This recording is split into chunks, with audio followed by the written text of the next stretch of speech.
Ever wonder how to nail perfect composition and straight horizons in your photos every single time? Lightroom offers a powerful, but often overlooked tool to help you achieve photographic perfection: the grid overlays. First, open your image in the Develop module now, locate and click on the Crop Overlay tool, often represented by a square icon with dotted lines. Once the Crop Overlay is active, you'll see a basic grid. To unlock more grid options, go to the top menu bar, click on Tools, then hover over Tool Overlay Style. Here, you'll find a variety of compositional guides. Select Grid for the most basic and versatile option, which divides your image into multiple equal sections. You can cycle through different grid types, including the rule of thirds, diagonal, golden spiral, and more, by simply pressing the O key on your keyboard. Use these guides to align your horizons, position subjects according to the rule of thirds, or create dynamic tension with diagonal lines. Is an invaluable aid for precise cropping and straightening. Once you're satisfied with your composition,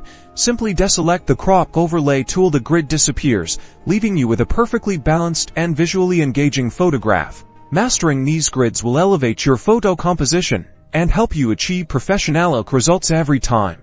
Experiment with different grid types and see how they can transform your images. Happy editing!